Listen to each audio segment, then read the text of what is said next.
Hey everyone, welcome to the KCB channel and a very warm welcome to the series Road to 20k, which is pretty much a series where I try to capture my journey throughout the 2021-2022 FPL season.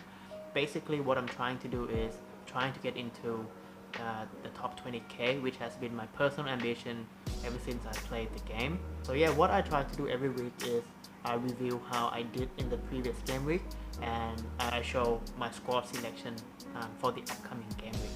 So firstly, let's get started with how I did in game week 2. Following a very impressive game week 1 where I got 106 points, in game week 2 I think I continued my good run of form and I'm very happy with how I did. I got 81 points, a game week rank of around 300k and an overall rank of 69k. So a big green arrow for me. Firstly, let's start with the players who performed well for us in this game week. In defense, it was definitely Trent Alexander-Arnold and Tsimikas, the two Liverpool fullbacks, who both got clean sheets and provided one assist. Trent got maximum bonus points and Tsimikas got 2 points. So Tsimikas at 4.2 now is incredible value, and I think next week Andy Robertson is coming back to full fitness already, so maybe it's time to get him out of the team, maybe put him on the bench. But overall it was a very good 2 game weeks from Tsimikas. In midfield and attack, it was again the 2 West Ham players, Benrahma and Antonio, who performed really well again. I'm just really happy that I got the 2 West Ham players into my team from the very first game week, because I think everyone now is trying to get these 2 players into their teams if they don't have them already. On to the more disappointing players in this game week, it was definitely the 2 premium midfielders, Bruno Fernandes and Mohamed Salah, who both blanked and underperformed in game week 2. But the 2 premium picks, Bruno Fernandes and Salah, are set and forget premium picks for me, at least in the medium term, because I think for me the 2 players always have a good chance of scoring a lot of points in each game week and are by far Man United's and Liverpool's best FPL assets. So we have covered the players who performed well for us and the disappointing players of the game week. So now let's talk about the potential concerns that we might have for the upcoming game weeks. So I think that the 2 players who provide the most potential areas of concern are Harvey Barnes and Danny Ings. Despite scoring a wonderful bicycle kick, I think Danny Ings had very few shots in the game. He also has a very tough run of fixtures coming up. So I think the game against Brentford next week is probably my the last game week where I'll have Danny Ings. So I'll be looking to move him on and transfer in a new striker in maybe the next game week. It's a very similar story with Harvey Barnes as well. He had very few shots in the first 2 game weeks. It's a bit unfortunate because Leicester were down to 10 men against West Ham. Apart from Harvey Barnes and Danny Ings, Riyad Mahrez was also another player who I was quite disappointed in.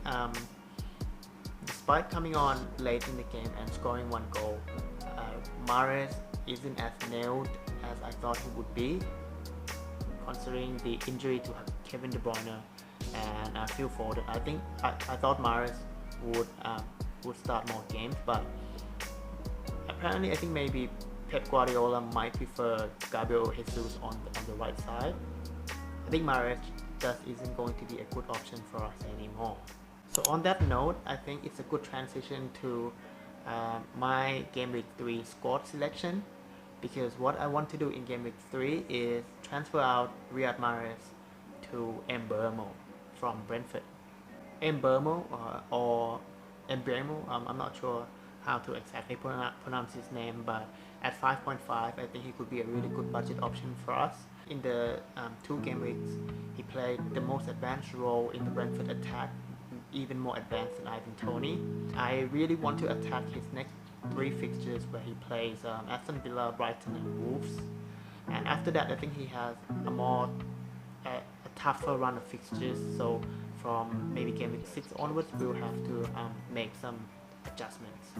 This might seem like an interesting transfer choice, but because there's a lot of replacement for Riyad Mahrez, maybe Heung-min Son or players like Jack Grealish, but the downgrade to a 5.5 Mbeumo is with the thought of wanting to get Lukaku for the upcoming game weeks. So at the moment, I'm really fixed on bringing Lukaku into my team at some point.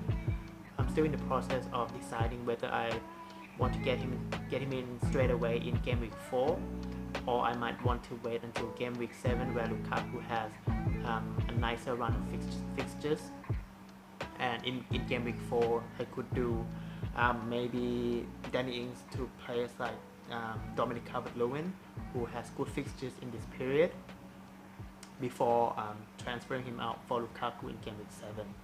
So yeah, I hope the punt on Mbeumo pays off. That will leave us with 2 transfer picks in game week 4 as well, and following an international break from game week 3 and 4, having 2 transfers is very good as it gives us a lot of options in game week 4. In terms of captain picks, it has to come down to either Bruno Fernandes or Mikel Antonio. I haven't exactly decided at the moment, but we'll see closer to the game on Saturday, where if I go with Bruno Fernandes or Mikel Antonio. So I'm feeling quite confident going into this game week. A lot of players have easy fixtures, as you would call, but maybe with the exception of Liverpool, who play Chelsea this week. Fingers crossed. Let's hope we do well this week. And that sums up our Game Week 2 review and Game Week 3 squad selection. I hope you guys enjoyed the video today, and if you like what you see, please hit the like button and subscribe. And in the next game week, I'll keep you guys updated in the Road to 20K series. Alright, bye!